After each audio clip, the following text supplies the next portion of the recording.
Yan. Bakit ka nasunod ng katawan yan? Kilala mo ba si Kristo? Kilala mo ba si Yesu Kristo? Sagutin mo lang yung tanong ko. Kung kilala mo si Yesu Kristo? Kilala mo ba si Kristo? Tinatanong kita kung babae ka lalaki. Ayaw mo sumagot kung babae ka lalaki.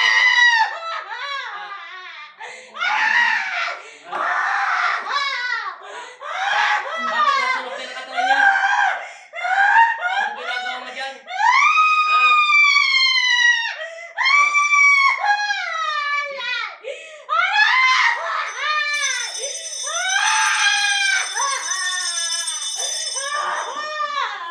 Tinatanong kita bakit ka nasunod ng katawan niya? Kilala mo ba si Kristo?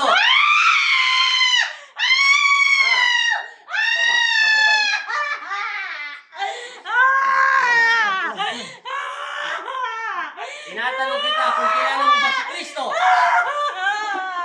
Ayaw mong sagutin yung tanong ko.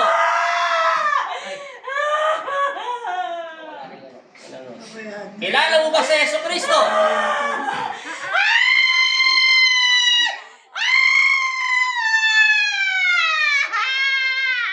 Huling tanong, kilala mo ba si Yesu Kristo? Sige, maging matigas ka sa loob ng katawan niya, pati tigas ang ulo mo sa loob ng katawan niya. Tatanggalin mo hindi. Ayaw mo kalasin. Mahilig ka! Bakit ayaw mo kalasin yung sa loob ng katawan niya? Anong gusto mo? Lulusawin kita at papatayin kita at ibabalik kita sa impyerno. Kakalasin mo hindi. Kakalasin mo hindi. Ayaw mo pa rin kalasin. Kalasin mo. Tagal mo. Babae ka lalaki. Hindi ka babae. Hindi ka lalaki. Ano ka? Espiritu elemento. Espiritu elemento. Ayaw mo pa rin magsalita. Anong nilalang ka sa loob ng katawan niya?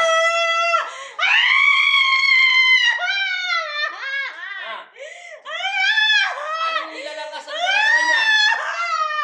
Kilala mo si Kristo. Hindi mo kilala si Kristo. Babae ka lalaki. Ayaw mo pa rin. Kaya mo siya. Ano? Babae ka lalaki. Ayaw mo pa rin magsalita. May anak ka wala? Sagutin mo yung tanong ko kung may anak ka wala. Wala. Huling pagkakataon mo to, babae ka lalaki. Hindi mo alam kung babae ka lalaki. Kilala mo ba si Kristo? Si Kristo ay Panginoon mo. Kilala mo ba siya hindi? Kilala mo ba si Yesu Kristo? Ano? Tanggalin mo lahat. Yan. Huwag ka mag-alala. Manahimik ka. Hindi. Kakalasin mo hindi. Hindi. Kalasin mo lahat. Anong nilalang ka? Ano? Kalasin mo. Ubos, lahat. Tanggalin mo lahat. Ubusin mo. Lahat. Yung sakit niya sa katawan. Magnetiko. Tayo na nga maghahanap kung anong nilalang sa loob ng katawan nito. Pasukin mo kanyang isipan. Ayaw niya magsalitang lintik na ito. Kahit pinipilipit ko na sa loob ng katawan. Sige. May gusto ka ba sa kanya? Wala. Yung totoo. May gusto ka sa kanya? Wala. Wala kang gusto sa kanya. Kung wala kang gusto sa kanya at ayaw mo magsabi kung tao o elemento at espiritu, wala akong magagawa. Ikaw pumili na kapalaran mo. Bibigyan kita ng pagkakataon. May gusto ka sa kanya? Wala. May gusto ka sa kanya? Wala. Ilang minuto lang. Bahala ka. Sa pamamagitan ng pagsambit ko sa inyong pangalan, Panginoong Kristo, Jesus Nazareno, tinatanggal ko masamang espiritu ng mga lili sa pag-aari nyo. Sa pangalan ni Kristo, layas! Amen!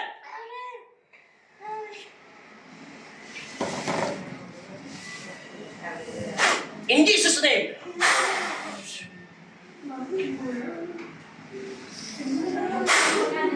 Ano ba pangalan niya? Lia.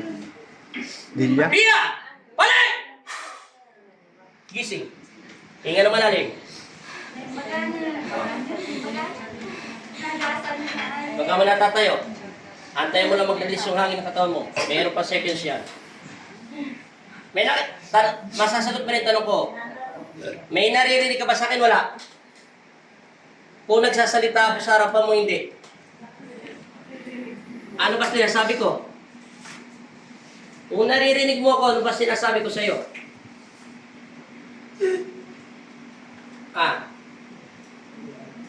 Ano ang password pag sinabing kilala mo si Kristo?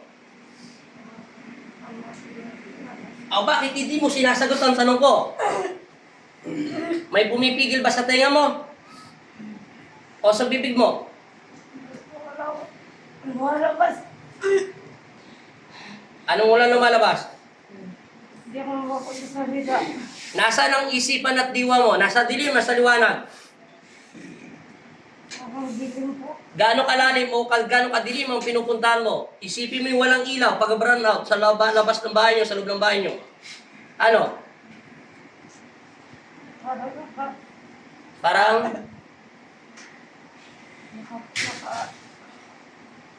Nakatali ka? Basta po parang Hindi mo kaya paliwanag? Sige, sabi mo in Jesus' name. 3 beses. Binabasbasan kita sa pangalan ng aking Ama na si Jesucristo at naway ibalik ulit sa iyo yung mga lakas at manatili ito sa pangalan ni Jesus. Amen. Dilat, igano mo yung kamay mo ulit. Ano pinagkaiba na? kailangan po. Okay na, tanda mo, kinabitan kita ng papel. Uli, ikakabit ko to. Pag hindi na 2 minutes, tapos ng kalaban mo. Pikit. Pikit na. In Jesus' name, itaas magniti ko na mahigit 1,000 yung kurente sa buong katawan niya. Wala na sakit, no? Bet sigaw ka na, sigaw. Oh. Kahit kabitan kita ng 3 stick, swerte ka, dapat ito kanina tinesting ko sa'yo eh. Hindi ang gagana kung wala kang sapi. Baliktad pala. Yan, 3 stick na yan. At tatakot na yung tatay mo, ay lolo mo.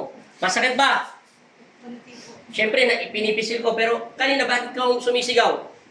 Ano? Hindi mo alam sumisigaw ka? Mayroong crush sa'yo, Diablo. Hindi siya tao. Hindi niya kilala si Kristo. 3 beses kita tinanong, sumagot ka, pumiling ka, hindi mo kilala ang Diyos. Ang Diablo lang na hindi tumatanggap na kilala niya si Kristo. Kahit tao ka, kahit magkukulang ka, isasagot mo pa rin na kilala mo si Kristo. Yan, isusunod ko doon kung ano ang pangalan mo. Yun ang hindi niya na masasagot kasi hindi mo naman yung pangalan yung ilalagay sa'yo. Basta tao, kahit magkukulang, kilala pa rin nila si Kristo.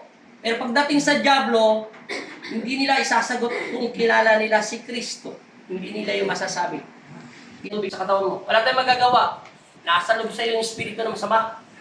Madalas lagi-lagi po. Lagi-lagi siya nananaginip na masama. Ibig sabihin may humahawak sa katawan mo, hindi mo nararamdaman. Ano yung panaginip mo madalas na masasama? Kaawa yung mga ganyan. Anong tao siya o anong tao? Naman. Pero kilala mo yung mga tao, kalugar niyo lang. Nililig lang ka ng Diablo. Tingnan mo yung apo mo, tay. Pogi, tatay. Tingnan mo yung palang anak mo, nigas-gas na, wala nga nangyari. Oh. Mabuti pa yung kamuti mo na kamuti, magra-rasis. Tingnan mo, may rasis pa. Oh, wala. Oh, kahit katiting, wala. Ikaw, ano, may gas-gas ba? Wala.